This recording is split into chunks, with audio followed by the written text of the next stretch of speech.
Hi friends, welcome to the second video where I share weird things that I do that help me to feel good. Maybe sharing them with you will help you to feel good too. That's the hope anyway. And I have my cat in my lap, so you might hear him some. Today I wanted to talk about one of the weirdest woo-woo things that I'm trying, but it's really helpful and it has some scientific backing too. And I read it in a book somewhere, so books don't lie. As a way of setting this up, there's a memory expert named Jim Kwik. He's known across the world as a learning expert, as someone who helps you optimize the way that you learn and the way that you remember. And I've found his stuff really helpful, actually. But he talks about being a thermometer or a thermostat. He says, you don't want to be a thermometer, just reacting to the world around you and emotionally responding to everything that happens in your life. Much better to be a thermostat, to actually choose how you interact with the world, how you see things, and to govern your own emotions. So be a thermostat, not a thermometer, he says. And this refers to emotions and emotional control. So what I've been doing, I've been taking a couple breaks out of my day to feel joy or love or like a happy emotion, an elevated emotion. In all but the rarest of circumstances, we get to decide how we feel.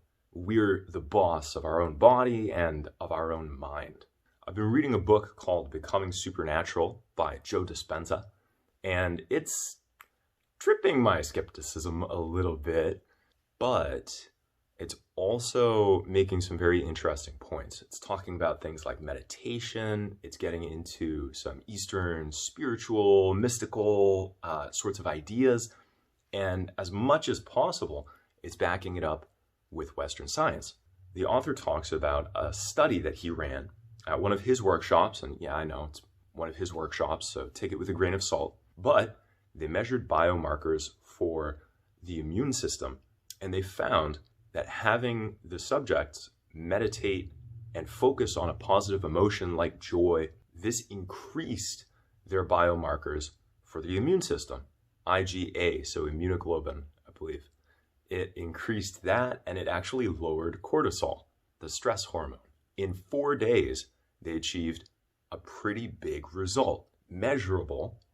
And they were taking saliva tests, so I don't know if that's significant, but I have this theory.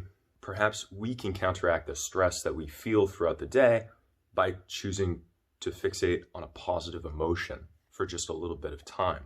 If you think about it, we know that there's a brain-body connection.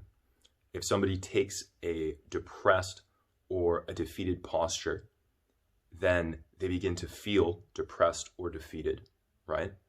The way that their body is shaped, the way that their body is expressing itself, begins to impact their mind as well.